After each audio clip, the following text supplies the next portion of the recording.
Spoiler alert.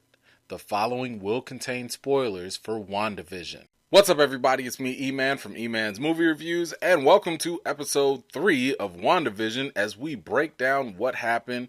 It looks like what ended up happening in the last episode, all this crazy stuff was going on, but where we left off, Wanda is now pregnant, and now we're moving into the world of color with television, which appears to be kind of like the 1960s, a little bit of the 70s. I was kind of getting the Partridge Family, Brady Bunch type of feel.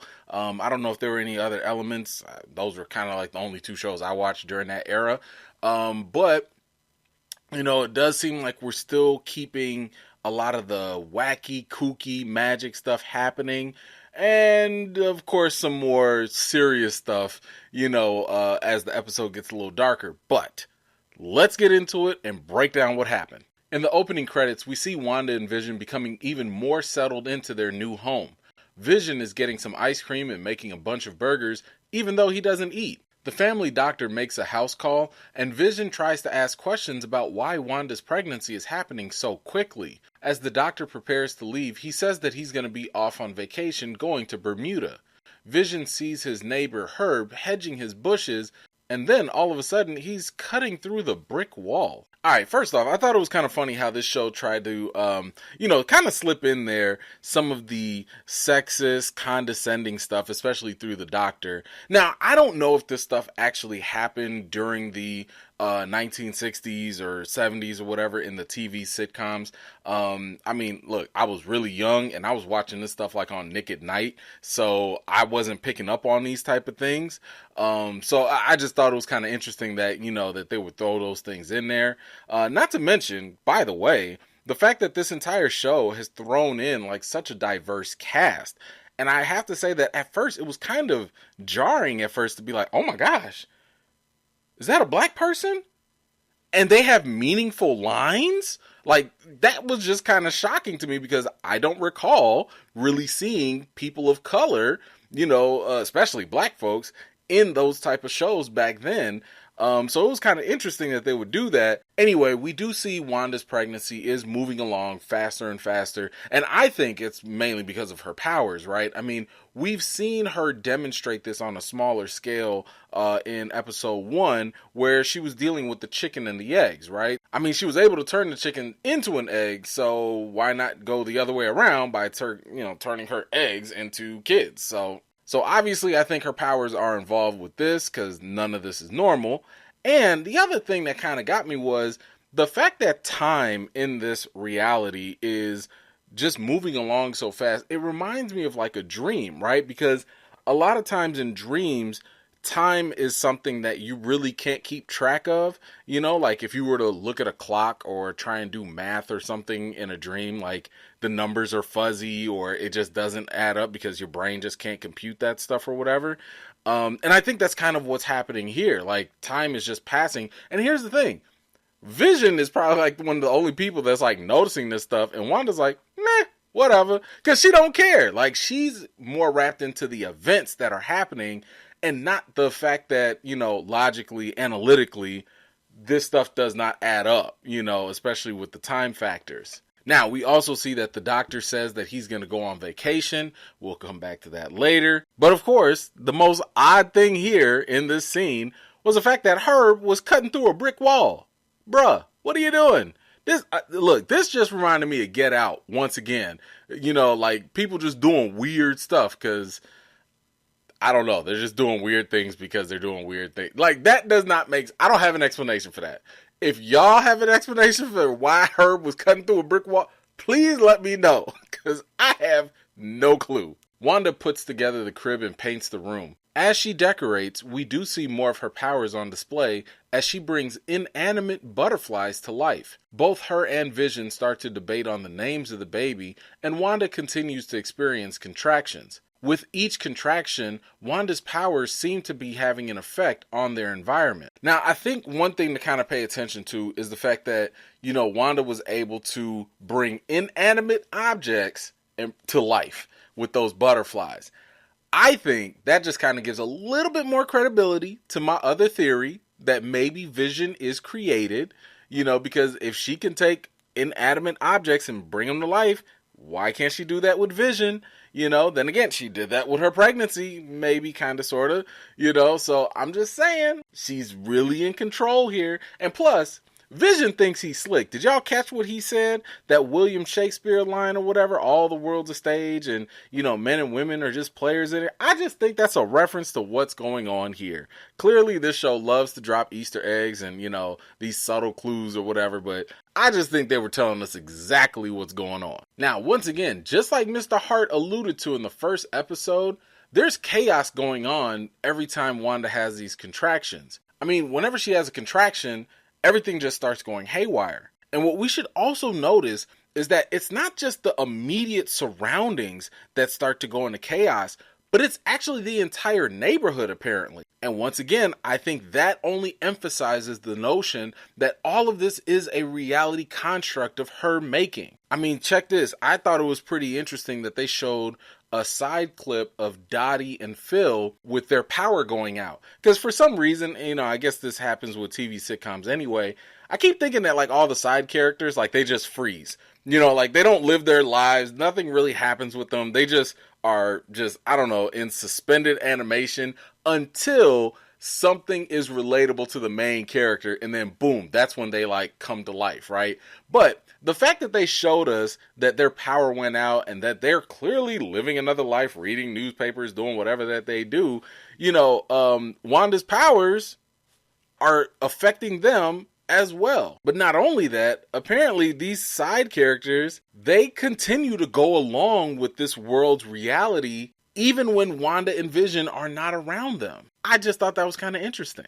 After the strange occurrences in the house and the neighborhood, Wanda mentions that these situations may have the neighbors grow in suspicion of the couple's secret. This prompts Vision to begin questioning all the previous weird occurrences, believing something is actually wrong here. However, this time reality resets again and goes back to the happy couple's attention to the pregnancy. The contractions begin again, and this time Wanda's water breaks. Along with that comes some busted pipes in the house and water everywhere. And here we go again. Whenever something doesn't go along with the script, then reality resets itself or something happens, that puts things back in order. And the other funny thing is, what secret exactly is Wanda trying to hide? Are they trying to hide the fact that they have powers? Are they hiding the fact that they were Avengers? Or are they hiding the fact that this is all a fake reality that Wanda created? Now, the fact that some of this questioning is coming from Vision, I find it kind of interesting because it might even go against my own theory, which was that Vision was created.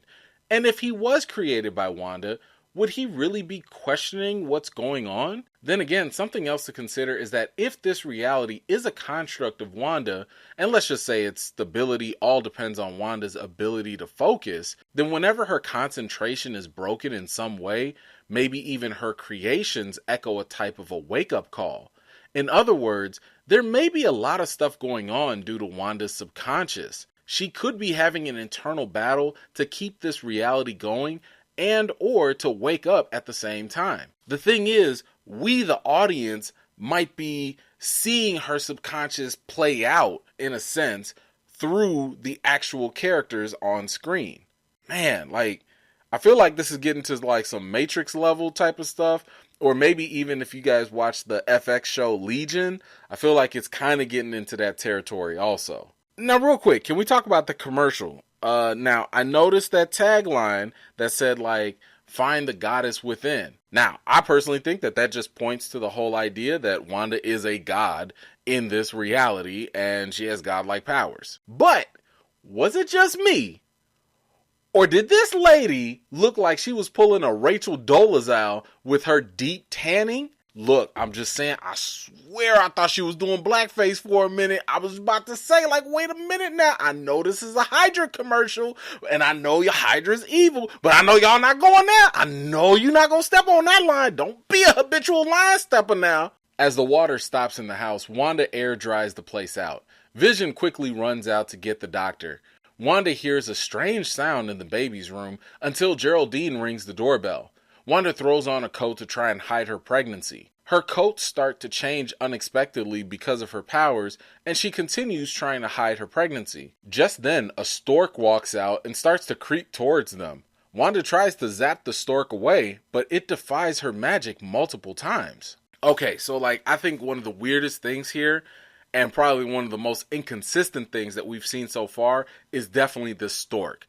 We have yet to see anything be resistant to Wanda's powers in this reality. If she is kind of like a god in this reality and she has all these powers, but you still have this one thing that is resistant or immune to her magic, well, I can think of two reasons of why that could be.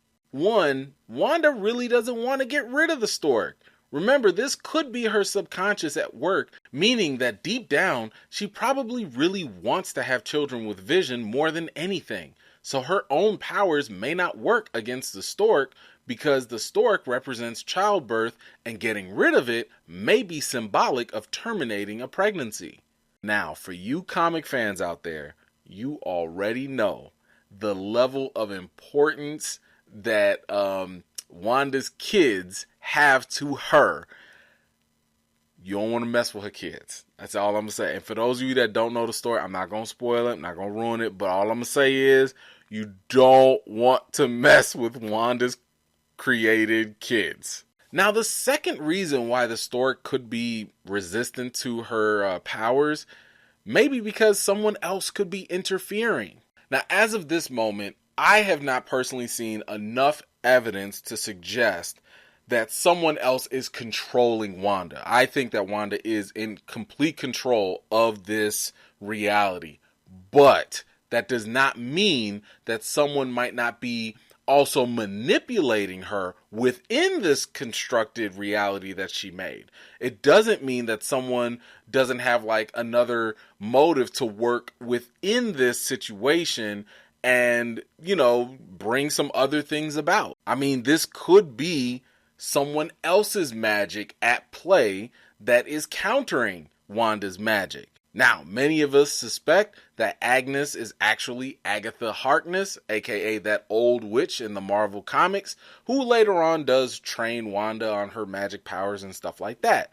So there is the possibility that maybe Agatha is doing something to bring these kids about, and, Wanda's unable to counter her magic. I don't know. I just thought it was kind of interesting that when Wanda tried to do her magic, you saw a red cloud. Because again, Marvel likes to play around with colors, so whenever there's a certain color or something like that, that usually indicates an infinity stone also. And, red is associated with Wanda's powers.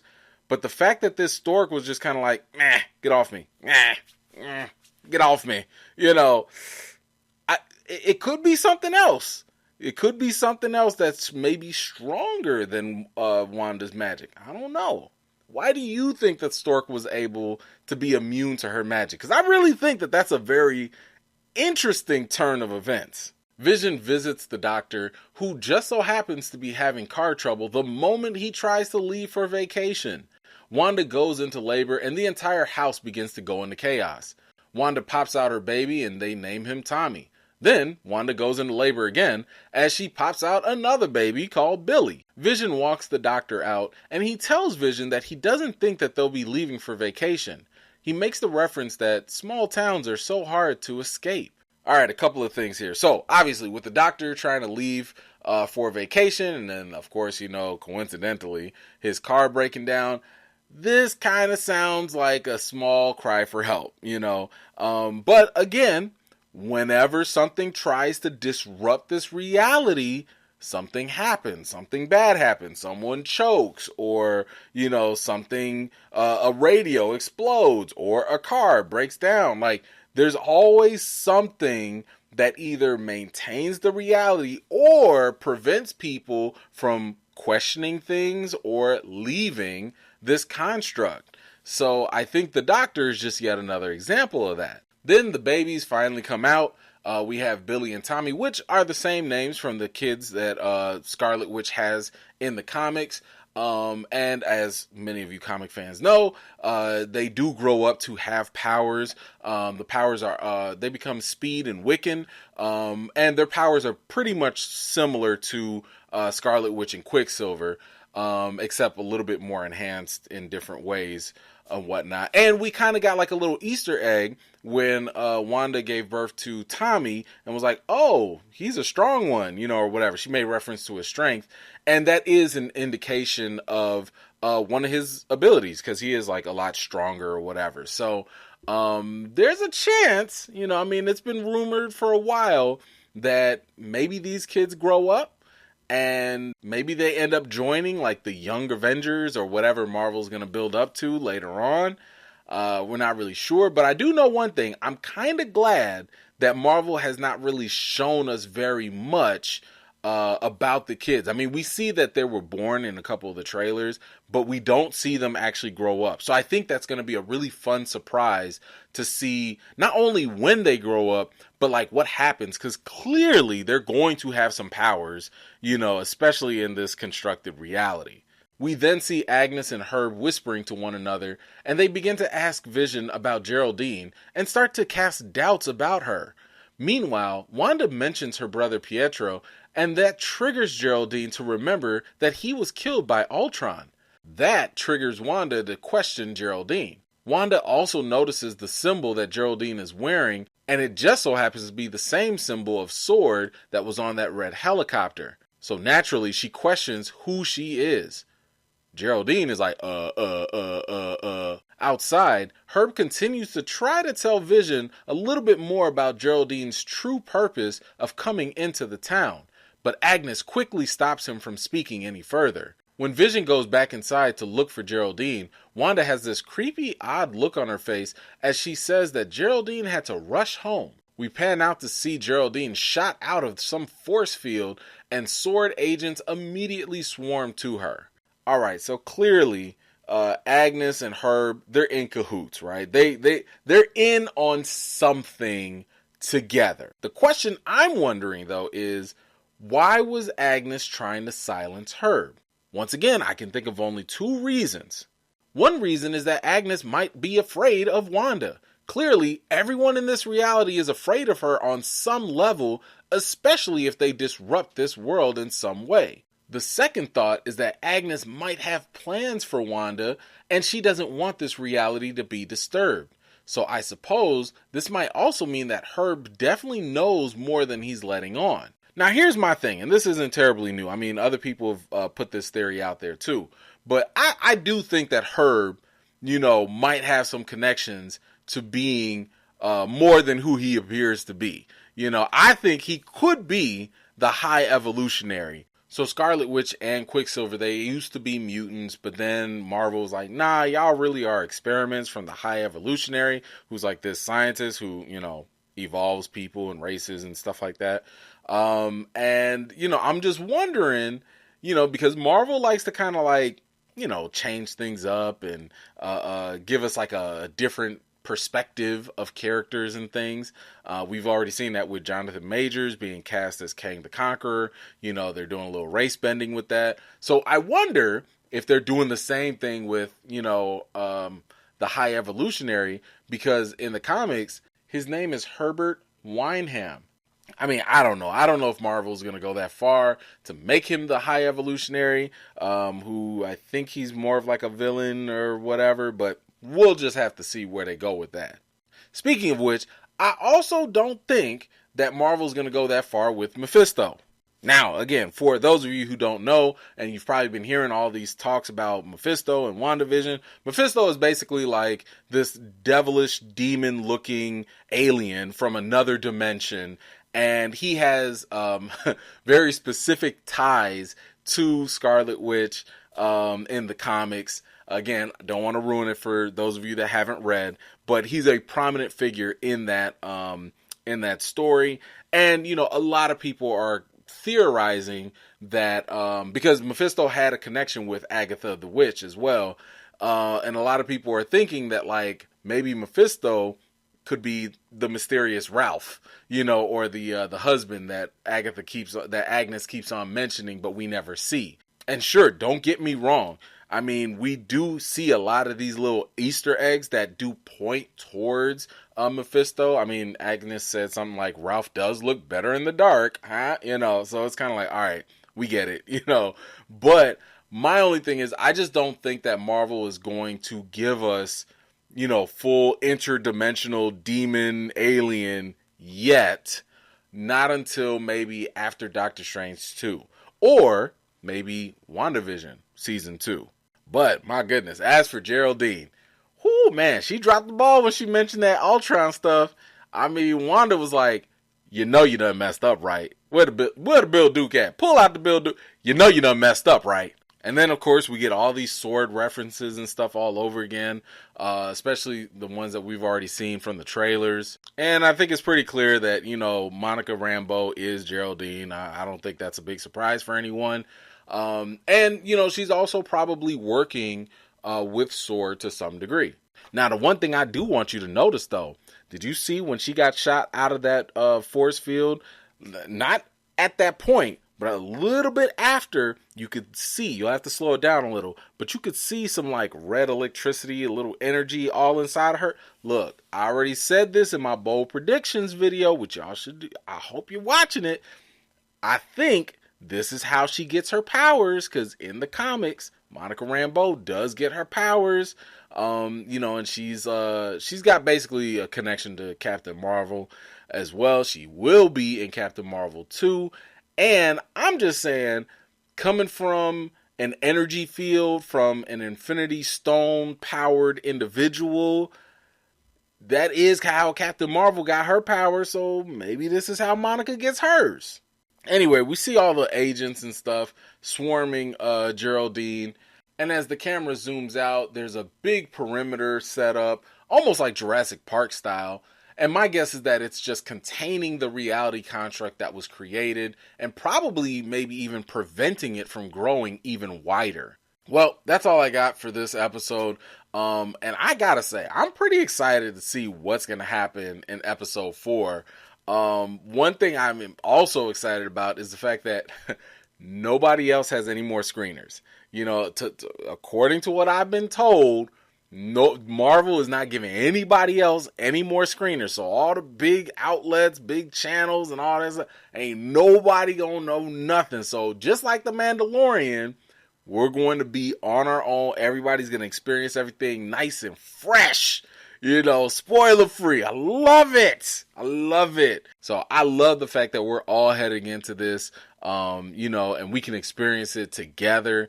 I can't wait. Obviously, I'll be covering, you know, the next episode as well. So be sure to, you know, subscribe, turn on those notifications so you don't miss out when I drop my videos. I'm curious, what do you guys think about this episode? And what do you think about what's going to happen next? Like, do you have any theories? Is there anything here that I might have missed, or any Easter eggs that you want to share in the comments down below? Because, I mean, look, one of my friends said this, WandaVision is an Easter egg hunt for adults, and I don't have the time. I just don't have the time to go through them all. So if you find any cool Easter eggs, please post them in the comments down below so we can all check them out. Anyway, thank you all so much for taking the time to watch my video. Always appreciate it. I've got more videos and reviews to do for you all. And until next time, I'll see you all later.